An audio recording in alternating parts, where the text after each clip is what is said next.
Welcome to Actually Controller, the podcast that is actually Controller, and we are actually in control of everything you are hearing right now. I'm so very sorry. So there's a, and I don't know the name of the individual, but I think the band name was Tracing Oceans. Okay. That sounds familiar. That band name sounds. It's because they're local to us. Their lead singer was that guy. He performed really well, but he couldn't interact with the audience because of social anxiety and because of that. But he loved getting out. I mean, you could see him with his friends. Great dude. The whole band was great people. I loved being able to be on a show with them, but he had to focus on just his peer group in order to perform because he had a succinct set of people that would come to his shows, and if they weren't there, he wasn't able to perform. He literally was not able to perform. Gotcha. So it actually exists. So and I'm not, like I said, for even for me, like there's a whole like. I used to have to throw get up into before like the show, man. There has been numerous times that, and this was even when we weren't in the band together. Yeah. We were just playing a show together. Yeah, it would be. I would have a moment where one of our mutual friends, where's Jeff at? Did he go check the crapper? He's probably puking before the set. Yeah, dude. That was me. My 5'2" guitarist. I won't mention his name. Same dude. He'll Obviously, if you can't tell, that's not me. He'll get some ridiculous hiccups. Yeah, and sometimes in the middle of a show, he does get like a gag reflex. He has vomited. He'll get a gag reflex, and a lot of times, even at O'Sullivan's, and I'm going to mention it because we're about to be there soon. That'll be after this episode. One of our favorite, this episode will be after that. When we're done performing, he ducks outside. He cannot handle all that. Like it just overwhelms him. I totally sympathize with that. When he watch Jeff, this, so when he performs, he won't look at you. Oh, I know. He always looks up. Oh, he caught it. Yeah, I already know that. I've known he's always looked up. That's now you know why. Yeah, you know why. But he loves performing, and so to me, like that's. I love being able to interact, but I'm sitting on my throne. Throw. With the occasionally standing on the kick. You also have. I might stand on my throne. You also have all that equipment between. But you I get and it. The crowd, yeah. So I do have a barrier. Good point. But I get to see people in like completely different than what you guys do because I don't have to like focus on individual. Everything I do is like as long as I have my strength, I can see. Yeah. Right. And that's what I love. Right. That's nice. Well, yeah, and I mean, with him and I, it brings it up a little bit different, and even with Bob and everything, we're kind of put into a situation, and I think that at least it helps with me, though I don't. Performing isn't like my end-all, be-all. It's not like I don't have a fun time where I can still get off of the stage when I'm not stuck to my pedal board. I can get off the stage and I can go run out, have fun and everything like that. And that's kind of his bag. That's always been his bag. Chad's bag has always been to get out, do a little wander while I play a song. I can't do that. I can't either.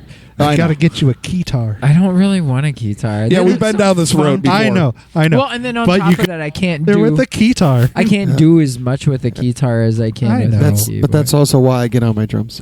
And right. And I did that. I watched a band. We opened for a band from Vegas. Won't mention the name, but big dude, probably 260, 270. And when he did it, I'm like, I want to do that. I can do that. I want to do that. I want to do that. Yeah. And then he didn't fall or break nothing. For the first year, I fell about 5 times. There was one time I literally thought I was going to impale myself on my hi-hat. Yeah, guess what you should not do? Yeah. We can avoid that. My floor tom gave way, and the way I fell was like I hit my hi-hat, and like probably 3 inches more to my left, I probably would have like ruptured my spleen or something. It's like, we're going to figure this out. And that's what I learned. Like I could actually stand on my kick drum because I used to put... we talked about that. You wore off your tom. So I could face people. I'd put one foot on my... throne and one on my floor tom. Well, that didn't work. Yeah, but it did for a minute until you broke the kick drum did ridiculous. I've seen singers jump off kick drums, so I'm like, I'm just gonna start doing that. Yep. Until I collapse my kick drum next time. Yeah. All right. Yeah, I already gave him a little bit of a fear actually the other day about that. Don't crash into that. You're so Jeffrey. Let's wrap up this episode. Thank you so much for coming out and figuring out why we started. We got a big old time clock here. Look at us. I know. Keeping us on task. We still got about 10, 15 minutes for you, buddy. All right. We fine. really don't, but it's fine. I'll edit it down. So I guess what started it. No, I was like we should I start now or should I wait? No, we go. Okay. Because like if you guys are still going, I don't want to interrupt. Okay. Stall. Just Okay, what? so Jeffrey, what got you into live performances? So when I was young, actually, there was this channel on regular television because we were poorer than dirt, and it was channel 45, The Box. Wait, is that like Farmer 5 poor? Yeah, it was like you had to call in and pay them to play the song that you wanted to hear. Otherwise, it was just a jukebox of different. Yeah, it was a things. screaming like scroll list of different music videos that they actually had available that you could call in. Yeah. And it was all by punch dial. You called the phone number. It was like an 800 number. You call the phone number. You give the credit card info over the phone, Yeah. and then you had to make sure the 3-digit number that was associated with that music video. I don't remember you that punched either, it in, so. Channel 45. and that music video would end up going into the queue. Was this was not FM? This was No, this was regular on TV regular broadcast. No. Yes, on Yeah. regular television Yeah, broadcast. Where'd here you in the grow Fort up? Wayne area, you had the 5 stations, and you had Box on Yeah, channel on the 45 Box for on a little 45. I was like 12 years old. We had Farmer 5, and that like included like 2 stations from South Bend. No, 45 was there if you would have gone Yeah, searching for channel 45. it. So Wow, I You didn't know had about 15, it either. 21, Nice. 33, 39, 45, So and as- 55. as any kid 46. growing up in that We never era, had 46 here. Hallelujah! Sorry. What? You're good. As any kid growing up in that era, there was, the usuals on there, Metallica and Judas Priest and like Ministry and whatnot. But it wasn't until I saw Suicidal Tendencies, You Can't Bring Me Down, that I like that particular video showed one of their concerts. And that concert was like the first time I saw like a really wild pit going. And I was watching the guitar player. See, because, okay, the other thing, too, is it's like fairly like late 80s, early 90s, right? And I hadn't seen any, like, okay, I don't know, just so that you guys aren't aware, I am kind of tan in comparison to most people that I grew up around. So I hadn't really Wait till seen summer. too many people who play guitar that were tan like me. And in that video, I don't know if he was actually playing or if it was just a shot of somebody with a guitar that looked like they were, but I was like, that dude. So I wanted to learn how to play guitar. So I went to a couple places in town, one of which doesn't exist anymore, so it might clear to say. Pretty much any of the shops that were Okay. back then Yeah. don't Yeah, exist yeah. anymore. So I went to this place called Tri-State, and I Thanks, told them that I Sweetwater. wanted to Tri-State learn. was a good one. I wanted to learn how to play guitar, and they kind of eyeballed my left hand. But I was born with a funny left hand, and they kind of told me, yeah, it's seriously funny. No. They basically told me that I wouldn't really be able to learn how to do it because of that, and so I gave up on the dream pretty quickly after that because they were showing me how I didn't have the ability to play guitar. So I was like, all right, well, I guess that's not for me. And then as time went on, I still wanted to perform. I still wanted to do the thing. I was jealous, I'm like, man, I really wish I could learn how to play guitar or something. And then I came across this band, 9 Inch Nails. Yep. Who? 9 Inch Nails. And a lot aside from 9 Inch Nails, I also Not got to be confused into with 6-inch nails. Fiona Apple Yep. as well as Tori Amos really heavily. And so now watching what they were doing and realizing, hey, they're getting those same distorted feeds. They're a little more chaos, and I kind of dig that out of keyboards and so on. Maybe I should go into that. So I went to go learn how, again, back to Tri-State, to try to learn how to play piano. And they said the same thing, and like, yo, your left hand, you're not going to be able to do this. I ended up hanging with this guy named Gordon, who was a... I think he did music with one of the Methodist churches here in town, and I think you're right. And I was hanging out up at IHOP, just hating life, Was it IHOP or Omega? I thought it was Omega. No, you're right. It was Omega at the time. Well, it actually at that time it might have still been Azar's Big Boy. Big Boy. Yeah. So and he noticed, and I talked to him before we had like sat down and had coffee. It's like rest in peace to all of those. Yeah, I was going to say, do you want to know how old we are? How long we've been doing this? Every place we mention no longer exists anymore. At least here. He was the one that told me that I just needed to Hendrix it out. He's like, if there's something you can't do with your left hand, make that your thing. And I was like, okay. And when he told me to Hendrix it out, then I got heavy into like a lot of music that I had no. I mean, my parents are really old, so like I knew everything that there was to know about like old German polka and like Lawrence Welk and whatnot, but I didn't have, anything that drew me in. But yeah, if it really came down to like the full blown, like what influenced me into music though, performance specifically. Yeah. Music is a whole separate thing. Yeah, so now you're getting into music, but what inspired you to actually take this to a stage and be like, I'm going to do this in front of a couple people? Once I started, or a couple hundred people, or whoever says, "Screw it, I'm going to show up." Once I started actually playing, I'm waiting for my Uber. First real band, and it's funny because I learned. I took the time to learn how to play music, and then ended up being a singer. So I wasn't playing any instrument. Yeah, you actually spent more time as a singer for years. Yeah, I was a singer. Any type of keyboardist or anything. I did not know this. Oh yeah, no, he was a lead. You guys have mentioned that group. So I did not know that. Yeah, I mean, like I've only ever been a keyboardist in one other group, and that was with the irony. with Mob 9. So when are you going to learn drums so I can be a singer? I mean, Sorry, Bob. I got you. I can like program. No, remember we figured all that out the other day about how the one YouTuber does all that stuff one-handed. So what's your excuse? Yeah, because I can program. What's his excuse?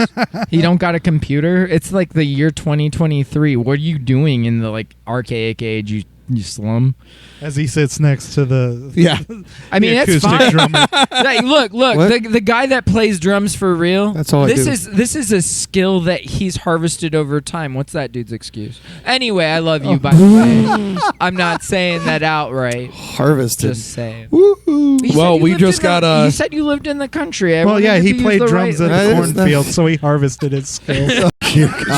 You lived in the country, so I used the word so harvest. He harvested his skills. That's how that works. Yeah, but yeah, I mean, pretty much it sounds like for the most part, it's not that any of us had one specific pathway, but it's not like there is also any clear pathway for any of us that led us to the stage. I think, and correct me if I'm wrong, Chad, you, regardless of if it would have been for music or not, you would have ended up finding a way to be a performer in a live application. Oh yeah. I mean, I got to be real. When, like, real quick. When I consider all the things that I could be doing with my life, throwing a kick-ass party, pardon my French, I'm sorry, throwing an awesome party and having people, like, come hang out and enjoy themselves and walk away with stories. That sounds like the best job ever. So that's like the biggest influence for me is like my job is to make sure you have an awesome time. And that's super awesome, cool. memorable time. And yeah, and I will give you that. That is, if I have to say why I continue to perform, that would probably be the thing. Most of us will agree it's like connecting with people. Yeah. Even if it's one that, or that energy transfer. It's just like it's knowing that what you're doing like as a creative is like somebody appreciates that or there's a connection. Like they're coming to support you as a friend, but there are a lot of people who don't know you're coming to support you because the creative aspect and that energy, like you said, the energy transfer is like it's just different. Yeah. It is. I mean, on the tour, other than our hometown show, it's not like a single person. Well, maybe a couple people. Mm-hmm. At any of those dates, though, maybe a couple knew who we were and maybe had heard a few of our songs. But for the most part, any connections that we got that was a transfer of energy off of any of those shows, that was all genuine. That had no friendship attachment to it. That was what we were doing connected with somebody else on a whole different level than just a hey, how's it going handshake. And I think that's why I was kind of bawling when we were leaving, because I'm like, they all. Oh, that was stop. But it is. It's a.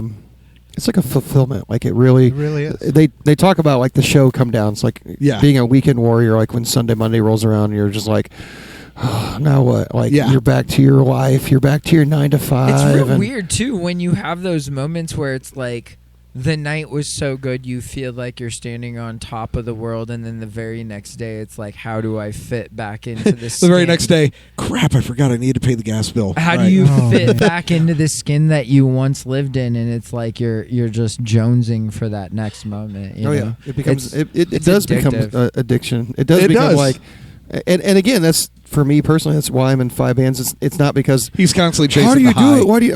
I want to play drums. He's chasing the high. I don't care if it's music was 100 people or one. Yeah. So, and in our area, that's just not. I don't want to be a gun for hire. I don't. First of all, I'm not comfortable enough as a drummer to just get behind a kit and like fake it.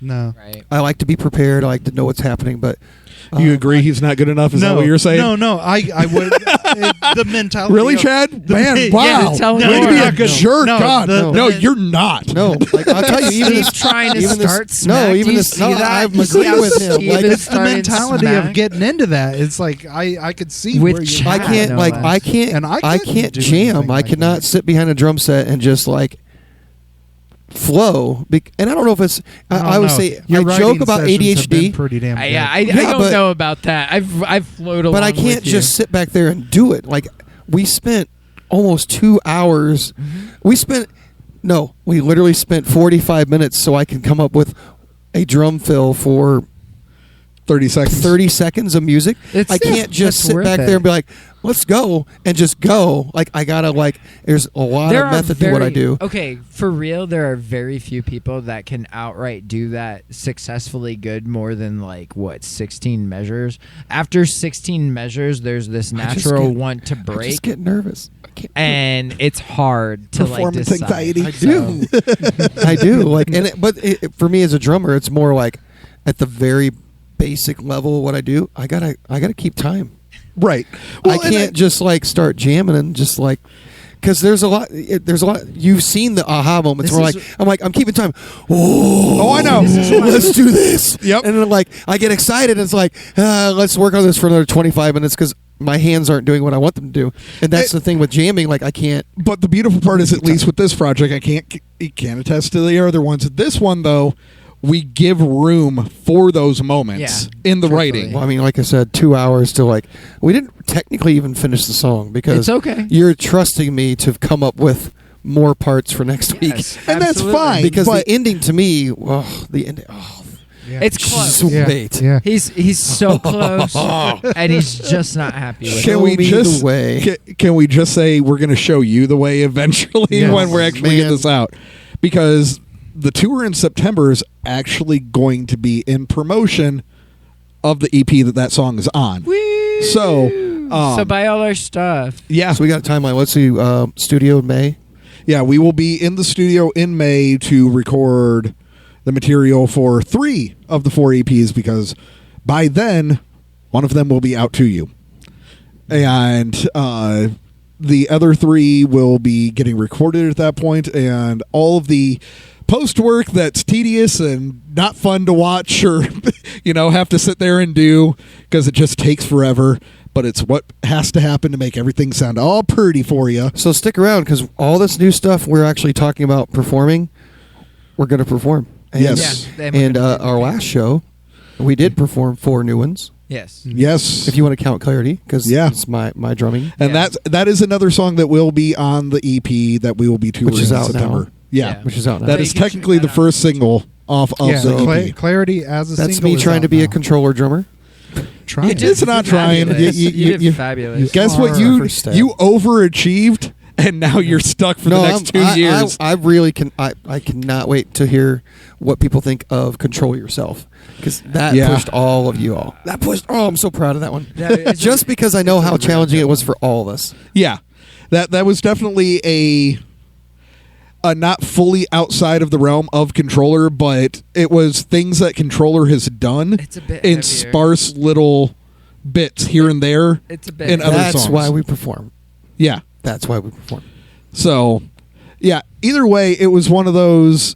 I'm glad that we all got to the point of wanting to perform, so that way this project can exist. The why do you perform? Because I like seeing We- people we run around in create, circles and hitting Therefore, each we other. have to present. Yeah, I have a compulsion to create, and therefore this band has a compulsion to perform. I think I'm kind of cursed with music, and they keep getting told that I don't need to write songs. But I have new songs that I've been writing this It's last not a week and curse. this week upcoming. And It is because I've been in the boat with him in the past where he has songs that have deadlines that don't get met in the past because I'm he's writing another song and it needs to be written right now. Because if you don't capture it when it's happening, Wasn't- then you don't capture it. Isn't that kind of how the updated Yeah. Visions went? Yes, actually, it is. I'm going As to a point at matter of Chad. fact. If you're not Don't watching, point at I'm me. literally pointing at Chad. Yeah, legitimately, How many times? I'm No. not the only one. How many times do we come back? Thank Visions, you. Chad. What do you got? He's like, Thank oh, you. I'm still kind of flushing it. I don't know. Thank you. Brr, brr, brr, brr. All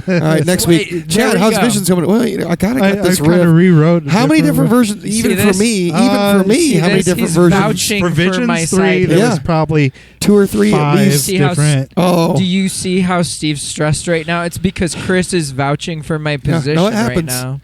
it happens. Thank you, Chris. I appreciate And you. isn't that technically Visions is already supposed to be a rewrite? It was no. Oh, it's Visions like is- fresh. Okay, it's all right. fresh. My bad. So Yeah. since Chris Retake- called it, we have like 2 more albums that are going to get added on top of this. Now everybody thinks that the freeze just that was some equipment error.